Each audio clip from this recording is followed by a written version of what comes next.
Assalamualaikum Sobat Petualangan Rengganis. Malam ini kita berada di kediaman Bapak Satiri, yaitu tepatnya di daerah Tangerang Selatan, Pondok Aren. Masih seperti biasa, Petualangan Rengganis masih menguak, menyibak tabir-tabir misteri. Dan pada malam hari ini kita ingin menguak perjalanan spiritual Pak Satiri dari awal sampai sekarang ini, yang dengar dari rumor-rumor katanya namanya udah mulai santer. Assalamualaikum Pak Satiri. Waalaikumsalam warahmatullahi wabarakatuh. Ini enaknya kita panggil abang apa? Ambil abang aja. Panggil abang aja. Jadi begini Bang Satiri, kedatangan kita ke sini satu buat silaturahim, kedua ingin tahu perjalanan spiritual Bang Satiri ini dari awal sampai sekarang ini, yang konon namanya udah mulai santer gitu. Jadi kita pengen tahu gitu perjalanan spiritual Bang Satiri.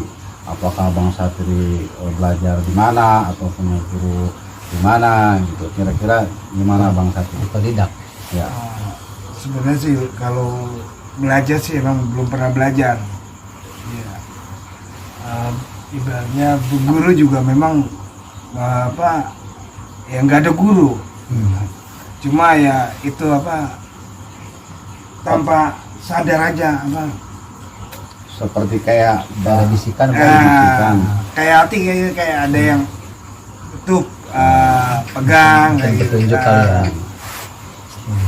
Nah, kalau Bang Satiri, saya dengar dari cerita Bang Satiri katanya nggak belajar. Nah, itu awal mulanya kok bisa sampai megang pasien, ngobatin orang, itu awal mulanya ceritanya kayak gimana Bang Satiri? Orang bisa tahu gitu ya. Orang bisa bisa tahu. manggil. Ya, Ya, gitu. jujur aja dulu kan saya ya waktu anak pertama memang belum merasa nggak ada kemampuan seperti itu. Belum mengerti lah gitu ya. Jujur aja kalau namanya malu gaib, memang jujur saya penakut orangnya. Iya, penakut. Awalnya. Awal penakut, jangankan dengan suara kusakan lagi saya kabur biar badan gede. Itu dulu gitu ya Bang ya. Iya. Nah, terus awal anak pertama pun itu belum bisa yang namanya ngerasain itu ini apa makhluk kayak gitu. Ya mungkin hanya sekedar lihat ya pernah gitu. Nah, lihat cuma ya paling ya sepintas kabur udah.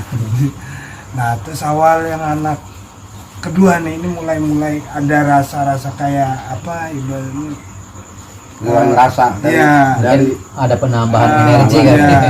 dari abang sendiri ngerasa kayaknya di diri abang itu ada yang merasa aneh atau gimana gitu. ya. Awal pertama itu saya melihat memang karena merasa mungkin dulu punya anak ya, pertama itu ya ibaratnya diobatin orang lah. Diobatin orang. Kok perasaan ini saya ngeliat anak kecil ini nangis atau Ada gangguan. kayak ada gangguan gitu. Saya melihat kayak ada sosoknya, ada sosok kayak ngelihatin itu anak kecil gitu. Nah, awal pertama itu saya tanpa sengaja itu megang si anak ini. Megang anak ini tanpa sengaja itu megang badannya kayak seperti narik, kayak narik gitu. Kayak buang sesuatu gitu Iya. Bang. Nah, awal pertama gitu kok saya cuma begitu kan di anak itu tadinya nangis sampai jengkar gitu kan, nggak tahu itu tenang. Kok diem, saya juga jujur aja sempat heran kok diem. Jadi anak itu pada sebelum abang pegang itu nangis histeris lagi ya. Tapi setelah abang pegang dan seperti kayak ngambil sesuatu terus abang buang, anak itu jadi diam. Nah itu. Tapi abang sendiri merasa bingung. Nah Gitu. seperti itu. Kok gue bisa gitu ya? Ya. Nah itu prosesnya kalau saya boleh tanya, itu abang waktu mau megang anak itu dapat bisikan atau kayak jenisnya kayak gimana Bang kira-kira? Kayak gimana ya? Kayak dia di hati dia ada yang enggak ngasih tahu gitu. Kalau dibisikin mungkin kan Kalau dibisikan dia pegang gitu, ya. Kayak di hati tapi di batin gitu ya. ya? Tuh pegang, sian. Cuma Oh, kayak gitu doang di hati-hati gitu. iya. Cuma kan saya tanya, apa yang dipegang, ya. Cuma apa yang saya bisa gitu kan, apa yang dia udah baca aja yang tak bisa, cuma kayak gitu cuma dia napas itu udahlah kayak gitu. Proses kedua lah akhirnya kan mungkin ya orang itu merasa oh dipegang ini sama ini sama abang ini ya diri itu diem. Ya. Jadi dari situ nah saya kesebar ya mulut ke mulut. Jujur aja itu awal pertama kali saya pegang ya. Awal kedua pun saya udah deg-degan ya. Karena dipanggil lagi ya. Tempat lain iya ke tempat lain. Dipanggil kedua teman-teman saya juga berpikir apa yang saya bisa, jangankan buat melangkah di sini aja, saya sampai diparanin jujur aja ini diparanin sampai ya, Bang, ya. Apa yang saya anuin, apa yang saya pegang, apa yang ya. Suruh yang lain sampai suruh yang lain aja deh. Ya. Saya mau nggak bisa, sampai saya dikata ya jangan gitulah katanya. Jangan mungkin dari keluarga si pasien itu yang sampai abang dikatain sombong. Iya kayak gitu. Ya udah kan akhirnya saya ikut. Pas saya ikut, saya lihat itu memang anak itu kok matanya menjelik seperti orang dicekik gitu kan. Nggak wajar lah gitu ya. Ini udah saya lalu saat itu tanya, kamu udah dibawa ke dokter? Udah dibawa ke dokter nih, udah sudah 3 hari. Udah 3 hari obat nggak turun nih bang, nggak posisi nggak ini. Terus pas saya lihat itu kok di kamar itu seperti kayak apa baju orang putih, rambut putih, mukanya pokoknya istilahnya kalau orang bilang malah ya kayak gitu. Pas saya jambak nggak tahu apa itu kayak seperti kain itu lempar gitu ya. Nah terus anak ini seperti sadar apa mata pun terus langsung mau menyusuin. Nah pas itu si bapaknya yang anak ini itu kan bisa. Nah saya juga kagak bisa bang, sampai berdebat saya juga ya udah lu jangan pakai belagu-belagu.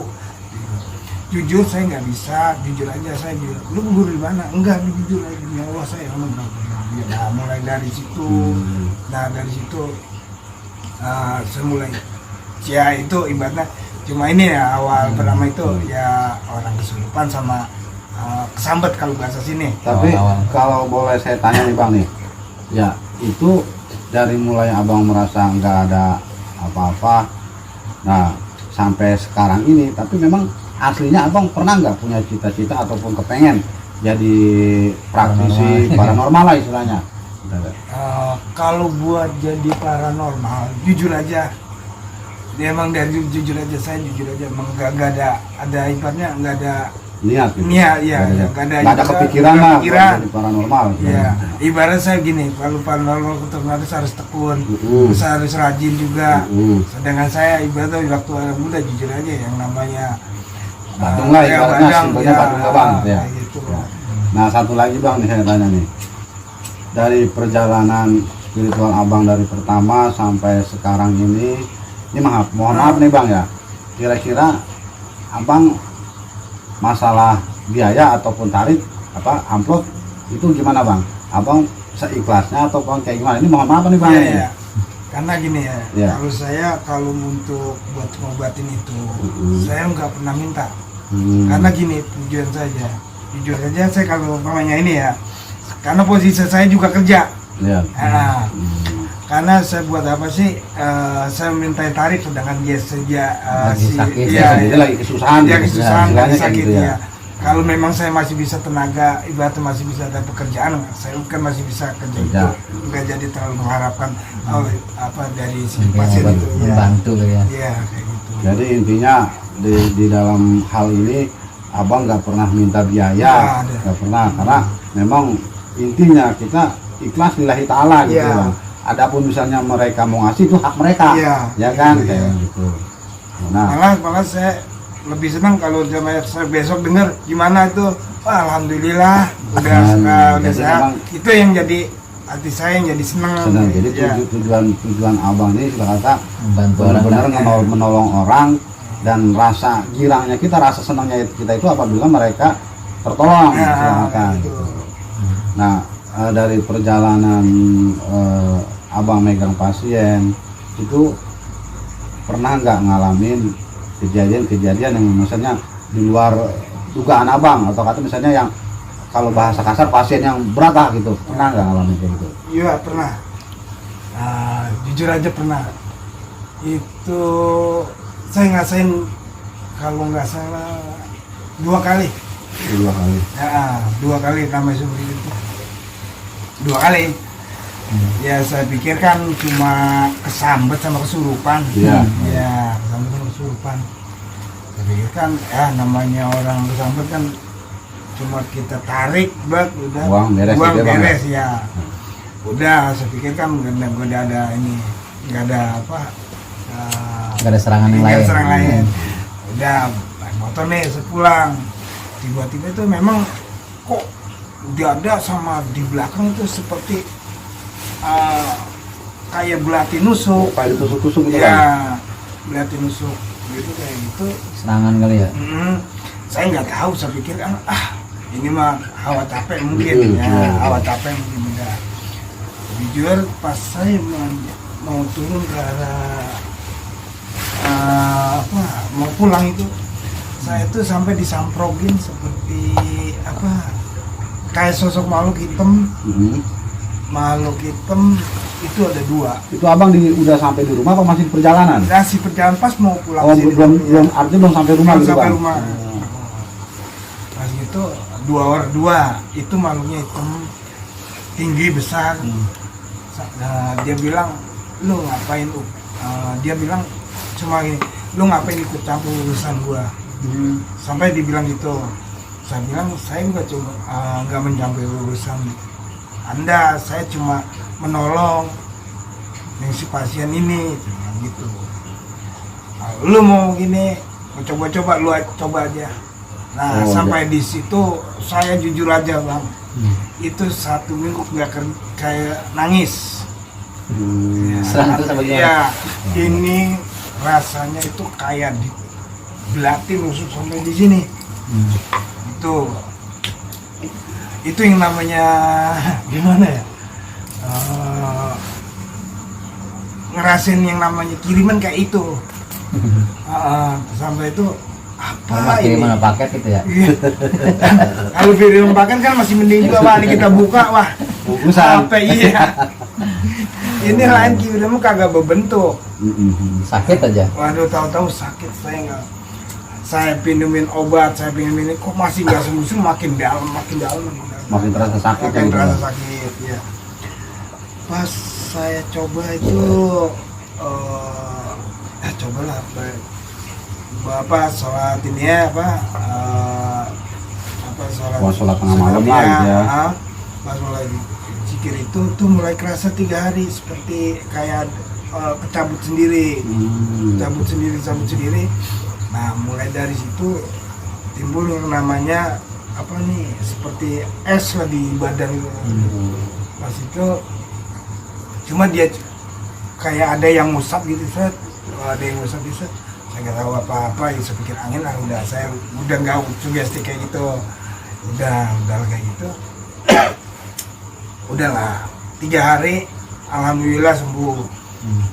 Nah, terus sampai ya mungkin Udah sembuh total gitu bang ya. Sembuh total itu yang lebih pahitnya memang lebih pahitnya itu kadang saat kita ini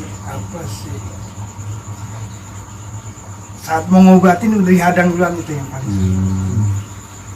Jadi gini bang, kita semakin tertarik, semakin penasaran nih bang ya.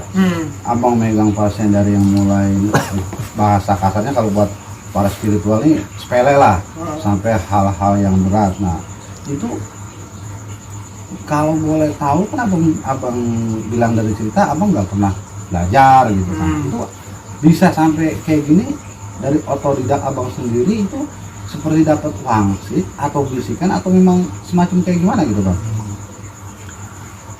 Dulu memang saya cuma kan apa saya, pernah dari mimpi gitu kayak benar gimana?